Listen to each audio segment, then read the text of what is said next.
Everyone online thought they were a perfect couple. I lived across the hall and knew better. The last photo she posted with him got over 50,000 likes. 2 weeks later, she stopped answering her door. I met Chung before she met him. We lived in the same building, same floor, doors facing each other. You can't live that close to someone and not notice their life. Chung was everywhere online. She was a social media influencer. Not fake famous, real. Brands, trips, events. She traveled a lot. Dubai, South Africa, Europe. She posted pictures of food, beaches, hotels, outfits. In real life, she was exactly the same. Loud laugh, fast walk, always in a hurry, always glowing. She loved her life. You could see it. Sometimes she would come home late, dragging a suitcase, still smiling, still filming content in the corridor. Sometimes she would knock on my door just to borrow sugar or ask if I could watch her luggage while she ran out again. She talked a lot. About deals, about money, about places she wanted to go next. She was proud of herself, and she should have been. Then, she met him. She told me about him before I ever saw him. She said he was different. Calm, focused, mature. She said he didn't compete with her success. He supported it. When I finally met him, I understood why people liked him. He dressed well, spoke softly, smiled slowly, the kind of man people call high value online. He started appearing in her posts, dinner dates, airports, hotels, matching outfits. People loved them. I remember thinking they looked like a perfect couple. Even I felt happy for her. After a few months, he started staying over, then staying longer. Then he moved in. At first, nothing felt wrong. They traveled together, posted together, laughed together. He helped carry her bags. He opened doors. He looked proud standing next to her. Chung said she felt safe. That word came up a lot. Safe. We started hanging out more, the three of us. Cooking sometimes. Small talks. Laughing. But slowly I noticed changes. Not big ones. Small ones you ignore. She stopped posting as much. She stopped going out alone. She stopped answering calls quickly. If her phone rang, she would look at him first. Once, she canceled a trip last minute. Said she was tired. That had never happened before. Her clothes changed. Less bold. More covered. Her makeup became lighter. I told her she looked different. She smiled and said, "I'm growing." That's when I stopped trusting my good feeling. The first time she didn't open the door, I told myself not to overthink. The second time I got worried. She had stopped coming out. No posts, no stories, no noise. When I saw her outside one morning, she looked thinner, quiet, careful. I asked her if she was okay.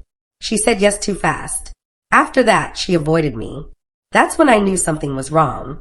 One evening, I heard shouting. Not loud shouting, controlled shouting. The kind that sounds like someone trying not to be heard. Then silence. The next day I knocked. She took a long time to open. When she did, I saw it.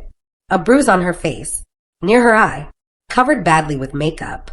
She tried to block the door. I asked her what happened. She said she fell. I didn't believe her. Inside, the house looked empty. No ring lights, no cameras, no mirrors. I asked her where her mirror was. She looked down. He doesn't like them, she said. That's when she broke. She told me everything. He started by telling her social media was dangerous, then that it made her look cheap, then that men were watching her. He said being an influencer was like selling herself. He wanted her to quit. He said a good woman stays home. A good woman cooks. A good woman doesn't show her body online. When she refused, he got angry. At first, it was insults, then shouting, then one slap. He apologized. He cried. He bought gifts. Then it happened again. She stopped being Chung. She became quiet, careful, small. She said the worst part wasn't the hitting. It was forgetting who she used to be. She left a week later. No post. No announcement. She went to therapy. She started over. Months later, I saw her online again. Different. Slower. Quieter. But alive. Sometimes I think about her when I see perfect couples online. And I remember this.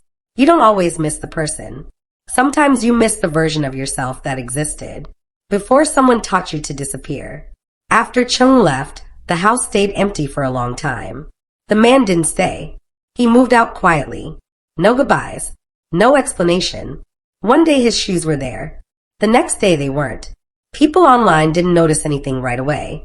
Old couple photos were still up. Brands were still tagging her. Followers were still asking where she was. But Chung didn't come back online. Weeks passed. I thought about her often. About how full her life used to be. About how fast it all disappeared. One day she texted me. She said she was safe. That was all. Months later, she came back to collect some things she had left behind. She looked different. Not happier. Not sadder. Just present. She talked slowly. She listened more. She told me she was in therapy. She said something that stayed with me. I thought love meant becoming smaller. She told me she ignored the red flags because they came wrapped in good things. Trips, gifts, attention, public praise, private control. She said it didn't start with violence. It started with comments, with jokes that didn't feel right, with advice she didn't ask for, with opinions about her work, her body, her image. She said the scariest part was how normal it all felt at first, how easy it was to explain away. He just cares. He just worries. He just wants to protect me. By the time she realized what was happening, she was already far from herself. She asked me something before she left again. Why didn't I leave earlier? I didn't know how to answer. Now, when I see women online celebrating love, success, attention, I don't judge. But I notice small things. When someone slowly disappears, when their world becomes smaller, when their voice becomes quieter. Chung went back to work eventually, not the same way as before. She posts less. She travels differently. She keeps parts of her life private now. But she didn't quit her career. She didn't disappear for love again. And every time I see a woman say she's thinking of giving up her life for a man who doesn't feel comfortable with her success, I think of Chung. And I think of how easy it is to mistake control for care. Some people don't want to grow with you. They want you to stop growing so they can keep up. And by the time you realize it, you're already trying to become someone else for them.